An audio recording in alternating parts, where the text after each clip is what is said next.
This time we have a very special guest coming from Upper Earth. Zadu Soleil. Zadu Soleil is a Excel raconteur.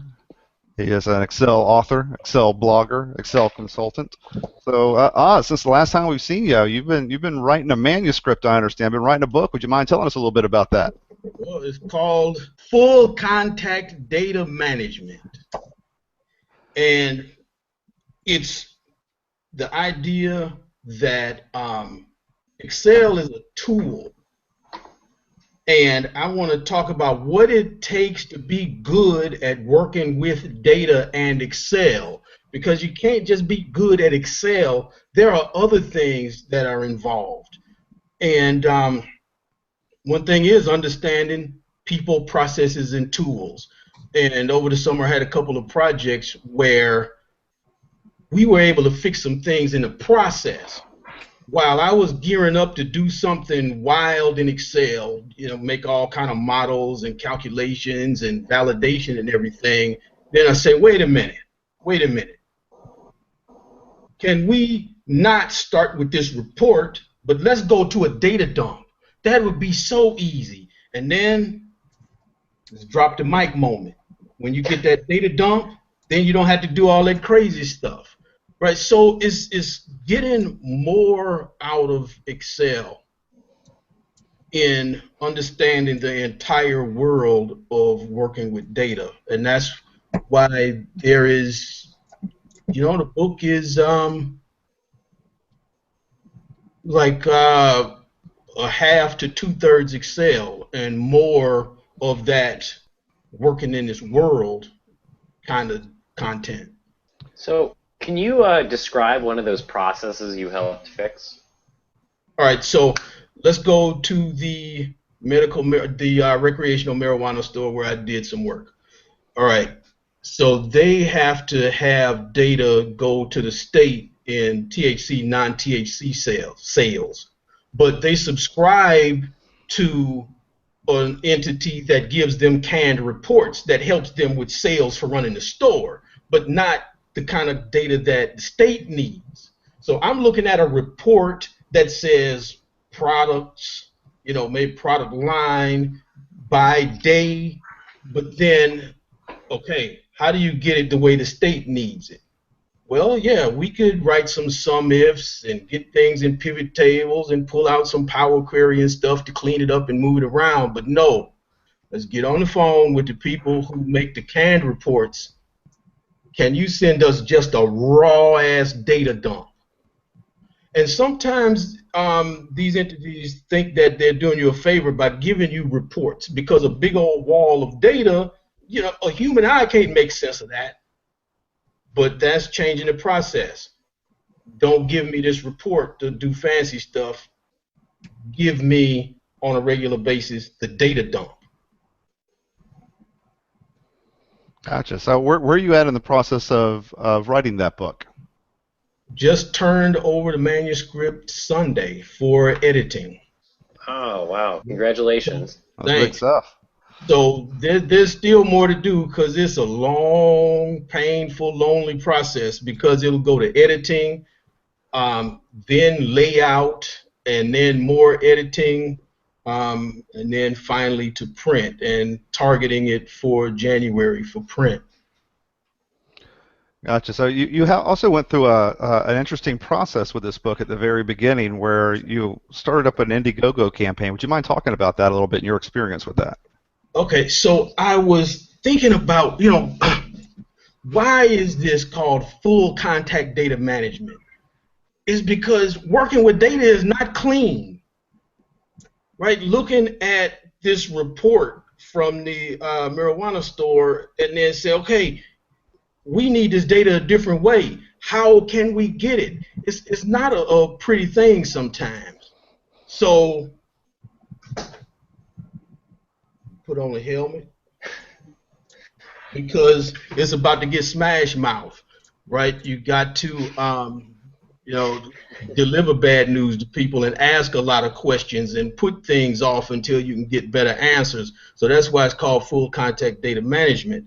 And as I was working on it and making diagrams, I thought, no, the diagrams that I can make are going to be really clean. But to get across this smash mouth, dirty world, I figure I need an illustrator who can hand draw, but good hand drawing. And I wanted to do, I did an Indiegogo campaign in order to hire an illustrator. And thanks to you all for jumping in and making that possible. We try. So when did you first decide to go the Indiegogo route? When I started, what was the big inspiration? Did you think about the illustrations first and then say, oh, I need it? Go ahead. It was when I was thinking about helping an analyst to understand how we go from reality through data collection to interpretations and definitions, various reports, and then finally get to decisions and consequences, and then those feed back into reality. And then I started thinking about, okay, I could get some nice clean squares and things, but it's not pretty. It's not that pretty. This stuff is not crisp. So it needed to have some show the squiggle in the hand and erasure marks and stuff to get across that this is reality and it is not pretty. And so when I was trying to develop that, that's when I said I need an illustrator. And started getting some quotes, get some idea how much it would cost. And so for about $2,500, you know, that's what I asked for in Indiegogo. And so what were you looking for in an illustrator when you got some quotes back? So how did you decide this person is the perfect person for the job?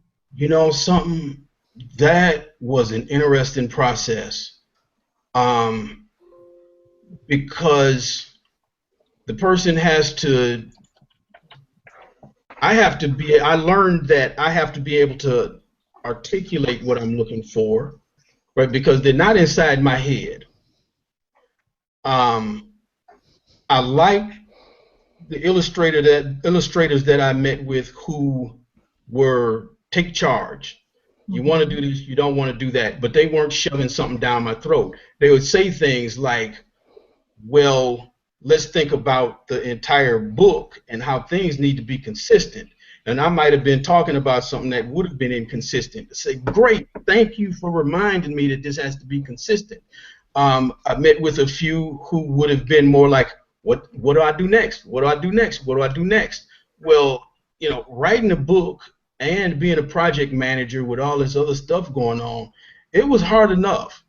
And then to perhaps get an illustrator that needed me to guide them every step of the way, I just couldn't do that.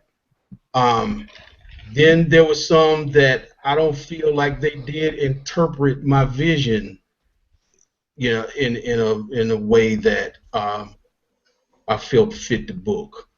So it was a lot. It was a lot. And then the person that I really wanted, he got a full-time job by the time I was ready for him. So all of that stuff was going on, you know. I said, damn, you know, my A-team guys, you know, he was gonna try to do it part-time on the weekends whenever he's sitting on a toilet, whatever. I said, you know, that wasn't gonna work, you know.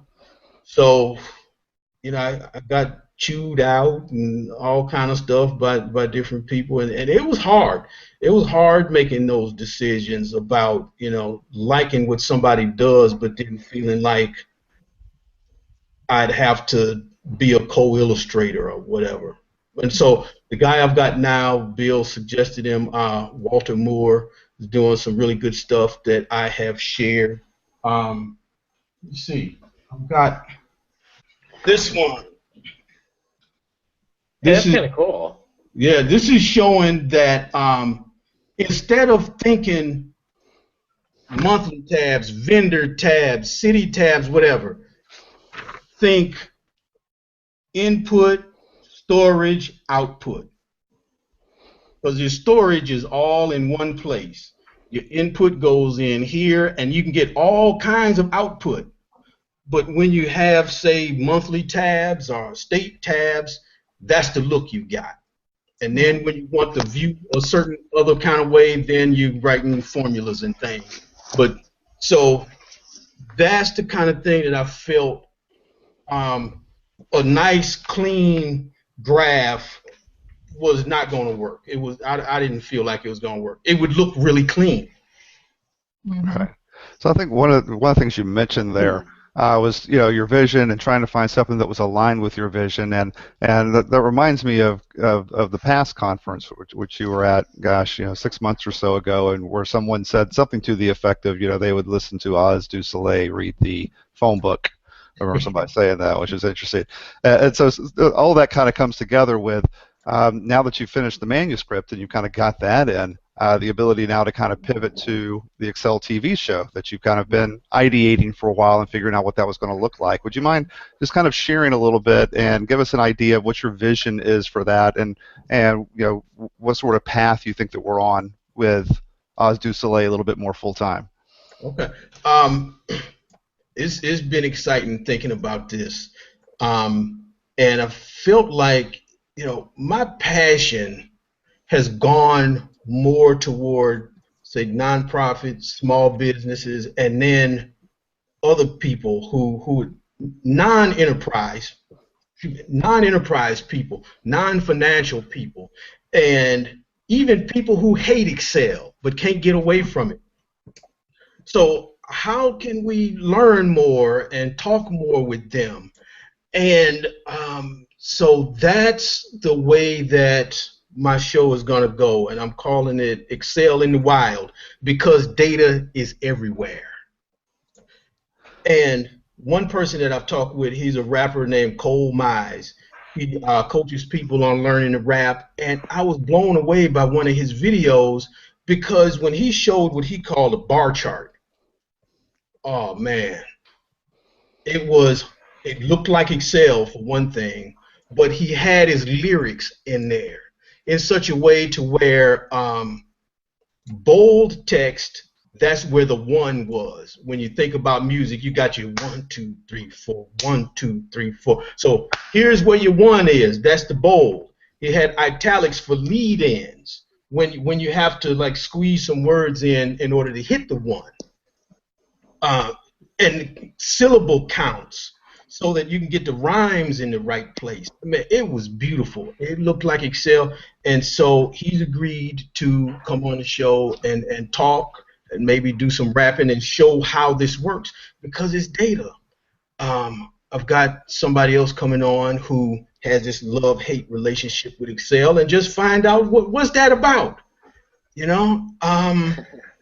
And I did a video recently because a friend was talking about her husband went to go get a personal massager, and I figured, okay, there's data there, because the issue was order the one she wants online and wait for it, or he can go to the store and get one and have it, in a couple hours. Okay, so now you are comparing the acquisition method, and then you get into how it's powered or whatever, and setting that up as a model to where you're not just looking at comparing, say, 5 personal massagers, but you can say if the cost does not matter, then zero the cost out using a spin button. If the power method matters, so to speak. Right. So all of the criteria measured by 5, right? And so if the powering method matters, then make that a 3. If cost is the ultimate, then make that a 5, so that then you get a real, nuanced result as to what you should get. I like it. I think That's a segue there. it sounds like a lot to go on with your new show. So it sounds very exciting. So we'll be looking for that, here at Excel TV, hopefully here in the next few months or so.